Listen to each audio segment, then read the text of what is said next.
Telek. Duh. Kok telek piye? Ngene iki jenenge ki menjatuhkan harga diriku. Lho sing jatuhno sapa? Menjatuhkan harkat martabatku sebagai dagelan. Lah kok iso? Lho, jenenge kemet. Yo. Yo to. Yo. Ndagel wis 30 tahun, aku iki ora tau mikir dhuwit dhisik. Lho gayam. Lho, Gayam ora tau mikir dhuwit dhisik. Lah aku ora tau dagelan 30 tahun mikir dhuwit dhisik ora tau. mulai rene ora dibayar berarti ora apa-apa. Lho, yo tetep bayaran. Lho lah kok jare ora mikir dhuwit dhisik. Aku ora mikir dhuwit dhisik. Yo. Mergo dhuwit dhisik wis ora berlaku, sing tak pikir dhuwit saiki. Lho, Nek dhuwit dhisik, dhuwit dhisik wis gak berlaku lah apa kok tak pikir. Sing tak pikir ya dhuwit saiki. iya bener Tuh. bener. Bener timbang wong bento bener. Sik ah, dhuwit 200 nek bentuk-bentukno wong tuwa iku tak. Lah mangkel Kalau ora ndalan kok tenanan iku lho. Lah kowe Kalau Pak D kae Pak D ngersake jajah. Pak D kae ditemoni sik, Pak D kae lho ditemoni sik. pripun Pak De? Tamu adalah raja ngono lho.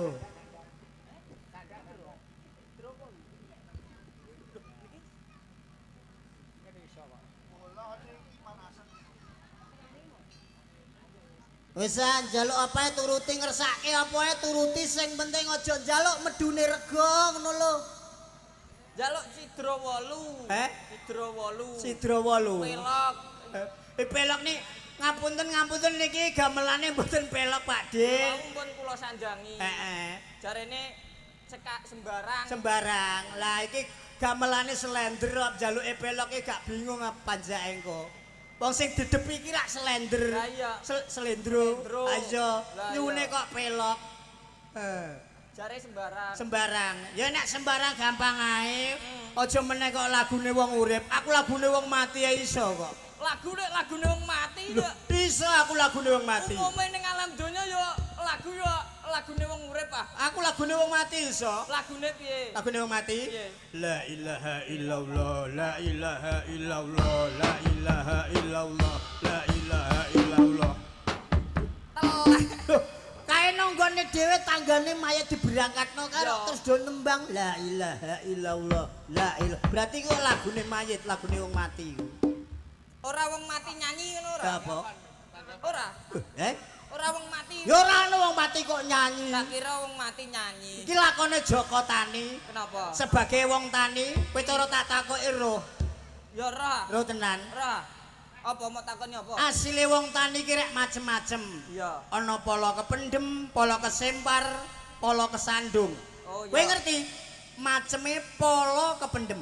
Polo kependem. Heeh. Polo kependem ya kaya tela. Bener. Terus bengkoang. Bener. Terus apa neh? Ah, Ana Billy, Bili, Bili. Ganyong. Ana apa neh? Ganyong, Ganyong. Kairut, Kairut. mayit. Mayit lho. Kok mayit iki piye? Yo nek mayit ora jenenge woh-wohan kok iso. Iki mang polo kependem. Ya. Lah nek polo kesempar. Polo kesempar ya semangka. Semangka. Terus apa neh? Terus apa? Apa? Melon. Melon. Terus bariku timun. Oh. Timun ya? Timun yo kalau mongso ning apa kae kesempar kalau maca gemandul. Atau waluh. Walah. Watu. Waduh. Lho, watu ora? Watu ra woh-wohan. Iku mang polo kesempar. Iya. Lah nek polo gemandul. Kalau gumandul ya kayak pelem. Lem, Gedang. dang, Terus bariku ana nangka. lopo. Mik. Mik lho, kok mik barang iki lha apa? Iki sekolah apa ora? Polo gemandul teko mik barang Lah, ora teko tontongan barang. Kowe tak takoki ya roh. Apa neh? Wowoan apa? Ya. Sebutno limo ae nek diucapno mingkem. Wowoan? Nek diucapno mingkem akile 5. Pelem. Siji. Terus bariku apa neh, Cah? Asem. Loro. Langsem. Telu.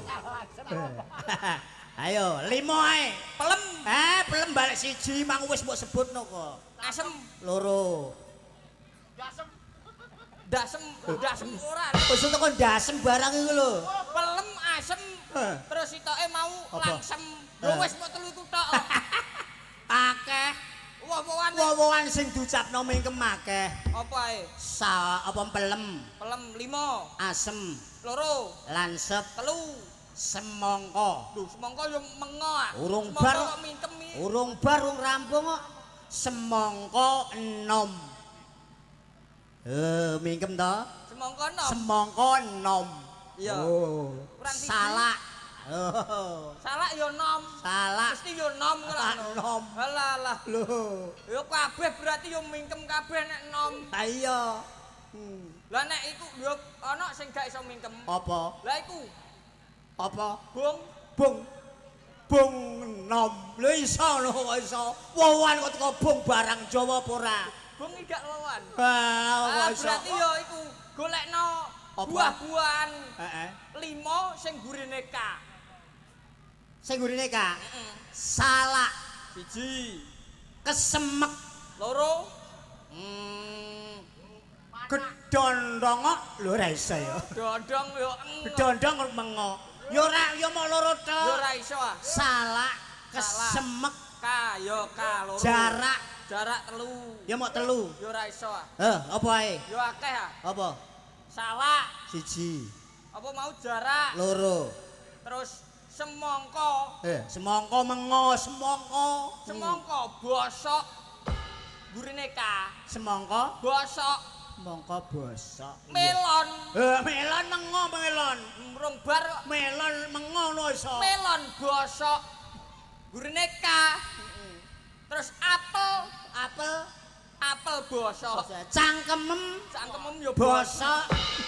Kok iso? Bosok.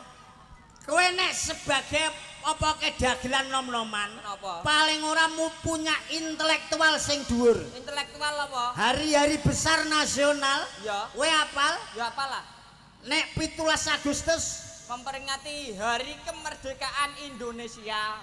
nek 10 November 10 November Hari Pahlawan. 21 April 21 April memperingati Hari Pahlawan Ibu Kartini. Setu Kliwon Aduh. Raro Kliwon. raro kowe Lu ada besar raro Lho. 17 Agustus 17 Agustus Hari Kemerdekaan. 21 April 21 Hari Pahlawan. 10 November November mau Sumpah Pemuda. malam Jumat Kliwon Duh, raro Jumat Kliwon ya hari ya besar. raro Lho berarti kau yang ngerti. dagelan iki pikirane kudu cerdas Lho, hari Jumat Kliwon po lah hari kemerdekaan. aku ya Hari roh besar. aku roh 21 April. Hari Kartini 17 Agustus. Hari Kemerdekaan Republik Indonesia Dan nek Jumat Kliwon. wetone sundel bolong wetone sundel bolong Jumat Kliwon. wetone sundel bolong Setu. Telaga Angker kae apa ora wetone sundel bolong nak malam satu suro Jumat Kliwon lho kowe iku Oh, sundel bolong berarti. heeh Berarti ana lahire gendruwo karo pocong no ya ana ya. ora tembok golek lare gendro wacang ibu-ibu bapak-bapak wis pinarenggah saka kompak lan rukun guyupe warga puguh kene ya to kasunyatan iso timbali Trimanggala budaya. Bener, Pak. Muga awal jumpa pertemuan awal iki iso ndadekke paseduluran iso nyambung maneh apa tali silaturahim sing wis pedhot suwene 6 taun. Amin. Semoga padha lancare padha barokah warga puguh kene sing nimbali Trimanggala budaya. Sering budaya le. Bareng budaya apa? Sarene ning Blora iki duwe ikon budayaan sing apa kae ora duweni liya. Apa iki? Tegese produk Blora unggulan iki duwe. Oh, mempunyai ciri khas. Ciri khas ya to diketokno dikenalno warga puguh kene. Tari Bojanggonong Barongan. Barongan. Lho sono barongan tari Bojanggonong. Diketokno warga puguh kene ben dikenal warga masyarakat puguh kene. Oke. Lho iya to. Nek kene kan tetek ciri khase iku biyen ana kene tari barong khusus daerah Blora. Ikon kota Blora dikenalno warga puguh kene. Biak biak biak biak biak biak biak. Barong Trimanggala budaya, sering budaya. Ya ya ya ya. Ya.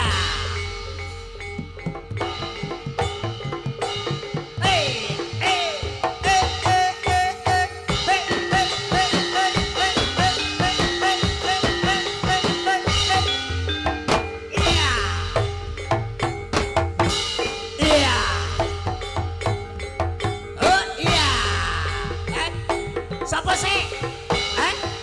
Aku sik. Ya.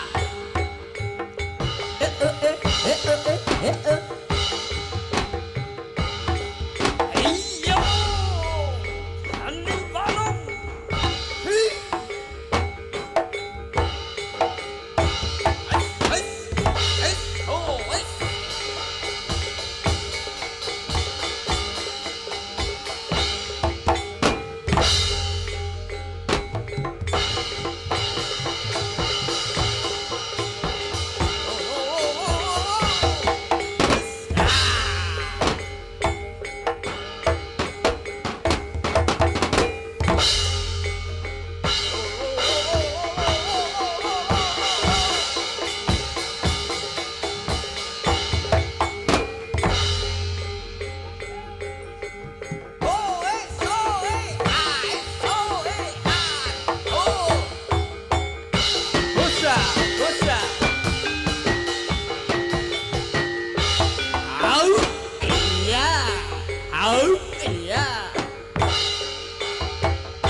Bojang ganong kowe bojang ganong.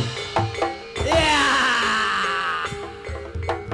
Hey, hey, hey, hey.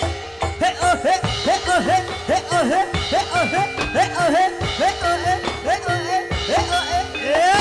Iya, pemanasan, pemanasan. Halo, iya.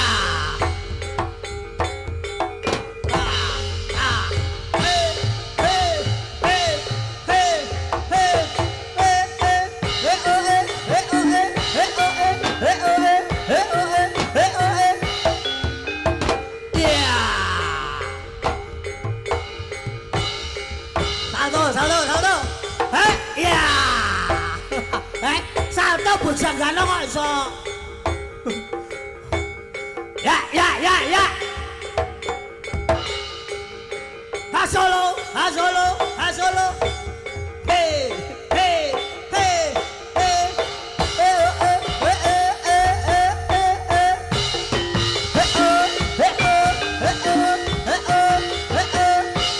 Ah, iya, ya, iya.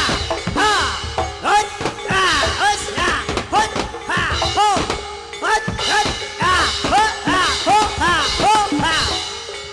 Hot, hot, hot, ya, hot, ya, hot, ha, ho, ha. Pegel, pegel salto medhun. Golek tukone jamu. Nah, golek tukone jamu. Wis piro-piro tambane nggo tuku jamu nggo sore. Nah, pegelinu lho. Ana sing nyawir pula. Ana wis ah. Pokoke kok nggo tunggone ora ana lho. Ya. Hei.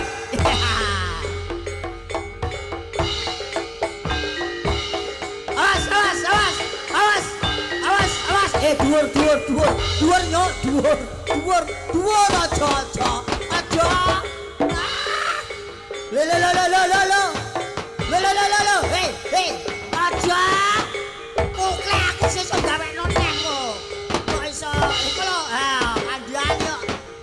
Hei.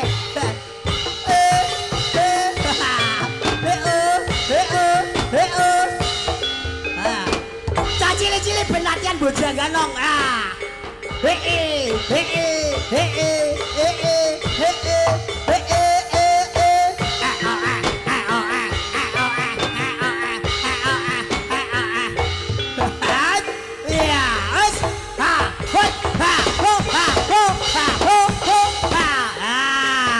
Tonggone, tonggone.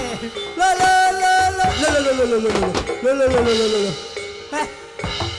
Muser, muser. Ah, untuk tukone 38 Paramek, Oskadon. Ah, alhamdulillah. Matur nuwun Bu nggih, sembah nuwun. Ah, niku anak nomor 4, Bu.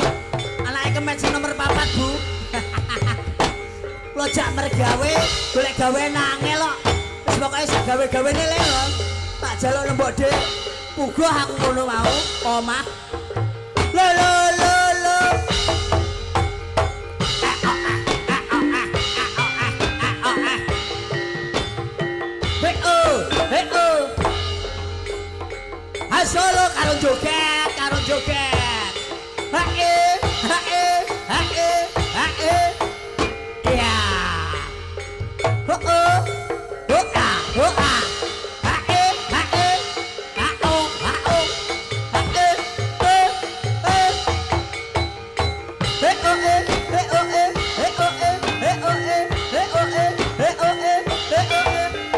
Ya. Kemana joget yo? Ayo melu joget yo. Karo Mbak Met yo.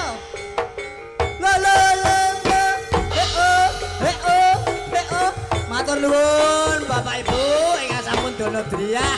Nggih, paring pundi-pundi. Aturaken sembah nuwun mugi pikantuk piwales saking Gusti rezeki ingkang langkung kathah barokah. Amin Allahumma amin. Nggih, sembah nuwun ibuke mbake nggih. Saking dono driyah jenengan mugi pikantuk piwales ingkang barokah turah blawah-blawah saged kangge minterke bocah ngantos dumugi bangku kuliah.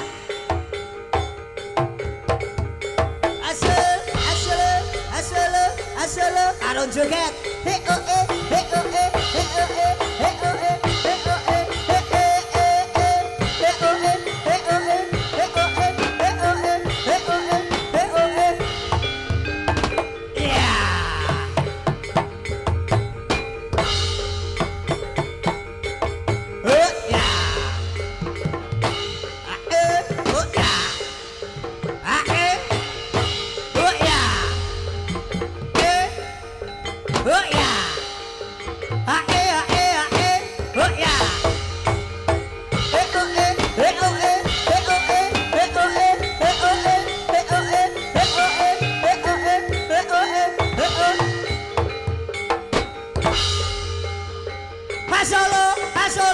Solo. Terima kasih Bapak Ibu, terima kasih ya sudah memberikan budi-budinya. Semoga mendapat kebarokan, mendapat kebaikan-kebaikan, rezeki yang barokah, yang halal, turah blawah-blawah. Asik. Solo.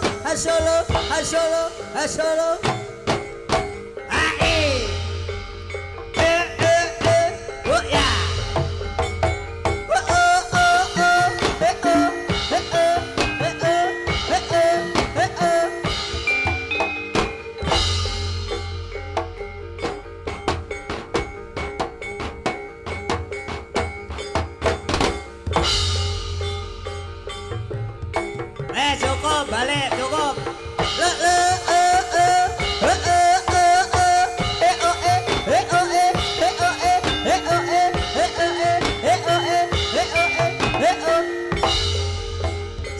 Sembah nuwun, Bu. Nggih, sembah nuwun, Mbak.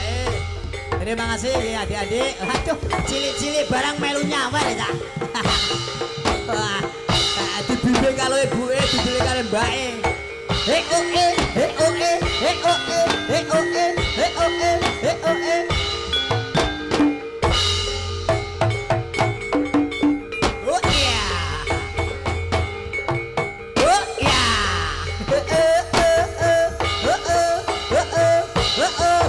Makasih, Mbak Ibu. Solo. Iya.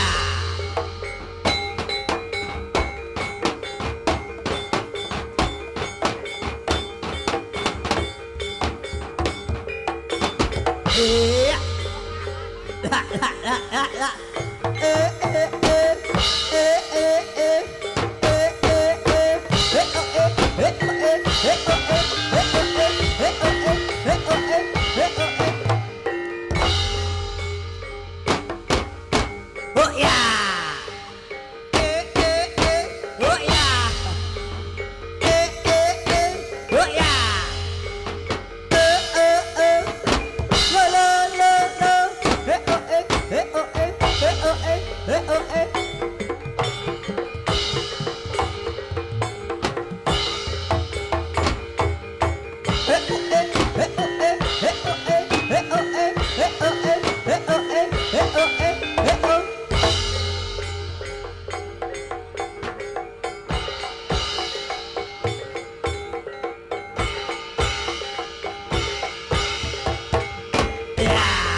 Hustle. ibu-ibuke. Kowe rono lho, rono lho.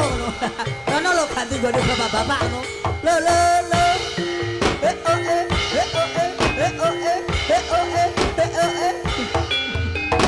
Iya.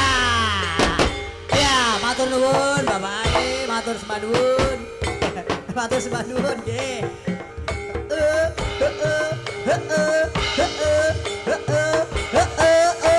Sembah nuwun Bapak mugi pikantuk singkang langsung kathah barokah. Amin Allahumma amin. Nggih niku anake Kemet sing nomor sekawan Pak. Nggih. Kon golek gawe angel lah. Dableke mboten kantenan niku. Kula terus kula jak mriki niku.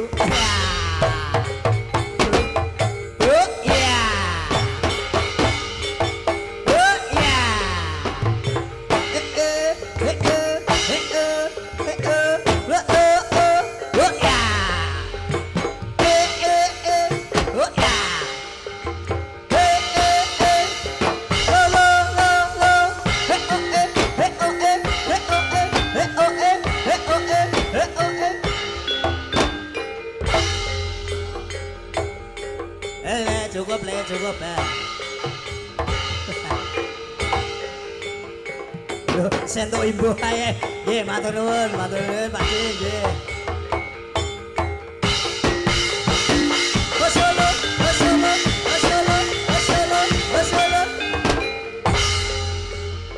Cah cilik-cilik do melok salto, do melok. Pripun?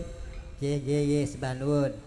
Iki sak bar iki mang minangkane pamundhute Pak D mau nyuwun apa mau le? Cidra 8. Iki maksude 8 iku gendinge. Nggih, sembah nuwun Pak D nggih, sembah nuwun.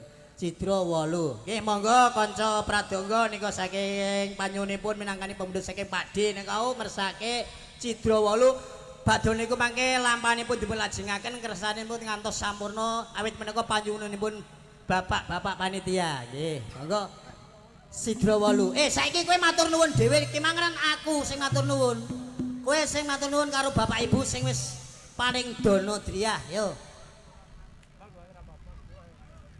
Oke. Nggih. Oke. Untuk bapak-bapak, ibu-ibu, terima kasih semuanya. Jawa. Jawa. Nggih matur sembah nuwun bapak-bapak, ibu-ibu ingkang sampun maringi es jamu. Dangut. Dongakno. Nggih kula dongake sedaya mugi-mugi diparingi iya. mugi-mugi diparingi rezeki ingkang lancar, barokah, blawah-blawah, turah-turah. Amin Allahumma. Amin. Mugi-mugi diparingi kesehatan, keseger warasan. Amin Allahumma. Amin. Muga-muga diparingi keluarga sedaya adem ayem tentrem jeneng langgem ngantos tumekaning akhir. Amin Allahumma. Amin. Mugi-mugi enggal pinarengan putra supados bakoh kukuh keluarganipun. Amin. Sepindah malih ingkang dipun hormati Bapak Angkasa Ibu Pertiwi Bajeng lawan kuda mugi-mugi kajate ingkang hamengku gadhe sae sak ngajeng saha sak wingkingipun. Amin. Lho iki mumpung udin malah. Sepindah malih ingkang dipun hormati dinten 7 pekenan gangsal empun dinten niket wau kopine dereng medal-medal. Kowe aja ngawur ae lho. Kopi pirang-pirang ceret, kopi pirang-pirang teko. Wis piye? Pokoke dinten 7 pekenan gangsal pun dinteni ket wau kopine dereng medal. Wis iki mau piye to? Mau wis metu. Walau salam kowe ngaup nang truk ae. Aku mau ngopi ning kono. Pirang-pirang ceret kalau ngantek turake kok iso. Ya Cidra apa mau 8? Cidra 8. Ki cara diganti 10 8 malah penak iki mau. 10 8 nek malah kepenak. Nggih Pak D nggih. Minangkani pamundhut saking Bapak ingkang sampun kepareng dono griya. Semoga 10 8.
bisa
diterusno gen ngerti ben gamblang asal usul mula bukane ana tanduran pari iki piye telo jagung iki kepiye ya nek ana kekurangane nyuwun pangapura sing sak gedhe-gedhene mungguh warga mulai bapak kepala desa sumrambah perangkat warga masyarakat muga kene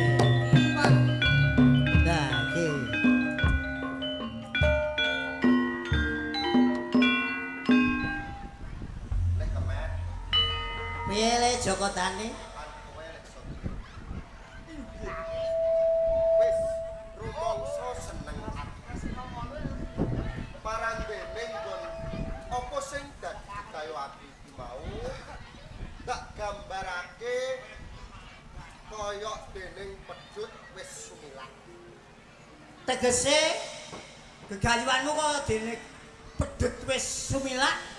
Wis katon padang trawangan teges bakal ana dedalan ing mengkone gegayoanku bisa kasembadan. Kepengin apa kek ngepenakno to makmurno warga Makmurke kulawarga ning desa Puguk kene lek. Lah terus carane piye le? Sarate aku kudu bisa boyong Betari Dewi Sri dipapake menyang desa Puguk kene. Iya. Kula sangka kuwi ya, Lek. Heeh. Dimen kabeh mau agih-agih kasembadan, ayo bebarengan padha goleki Betari Dewi Sri. Kalau selak kedisian asupe sore le gegancaran ayo dilakoni yo. Ayo. Ayo.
Wayah dudu wayah.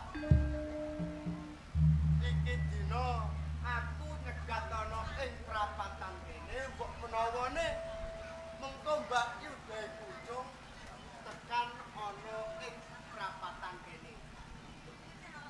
Mengkone yen Mbak Yu gawe kunjung teko kene aku bakal bloko apa sejak tenane.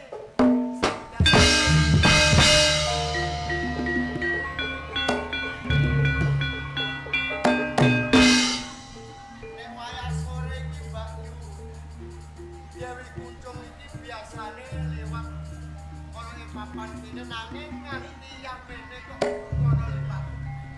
Lah mengki besok kapan bakal anteni Mbak Yu gawe kunjung.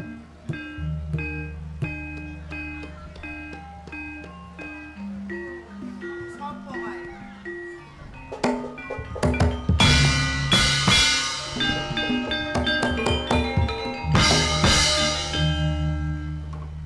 Mbak Yu gawe kunjung. Mesti kaget jroning atimu sakwise ngerti aku ana ing tengah prapatan ngandhut anggon mlaku. Amarga apa?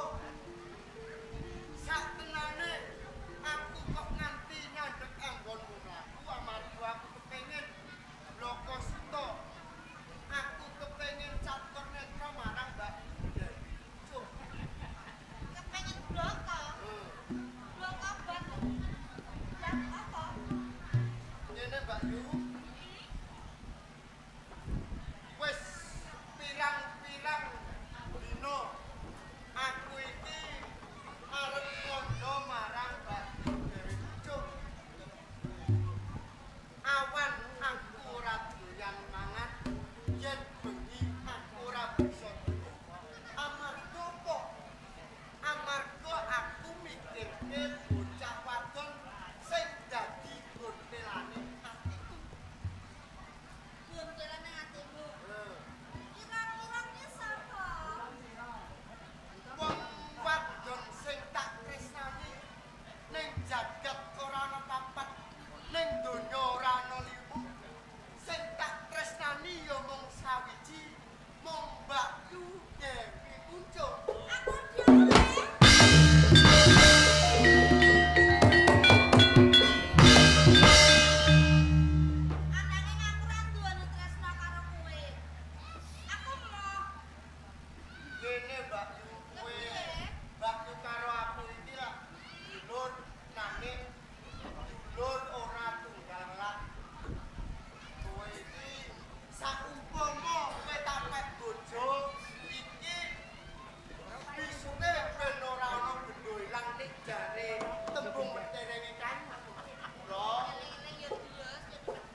Wes kowe reno, dheweke racun. Wes engko nek kowe betet mulih aku sing tanggung jawab.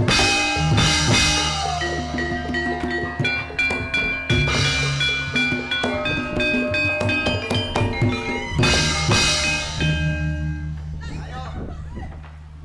Iki gelem ora bojomu. Kowe iki ana apa? Mbok, Apa? aku arep kandha karo si Mbok. Aduh apa? Aku rabekno. Ora rabi iki gampang le. Nang duwe ragat. Ora usah ragat. Lho kok ora resah ragat iki rabi iki wong lanang nganggo ragat. Sesuk nang pasar tak tukokno.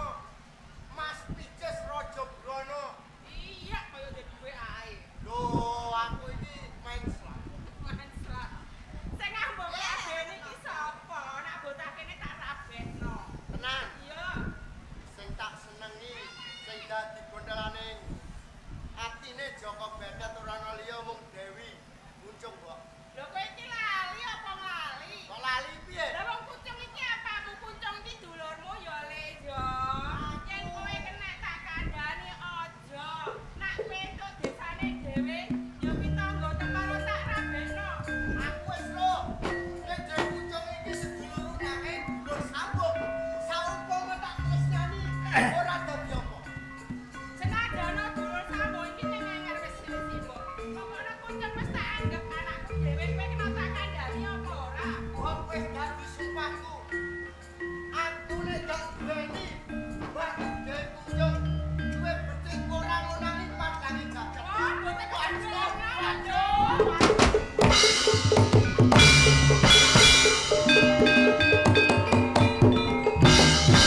Mbok, Mbok. Satenane iki sih mbok ora tegel karo kowe ra mentolo nek kebangetan iki kowe. Kowe ra kena dikandhani wong tuwa. Saiki rupaku ngene, Mbok, Mbok. Mbok, Ana apa? nek ngono aku mbok enggak karo Dewi muncung. Iya. Mbok aku bakal meneng karo kowe.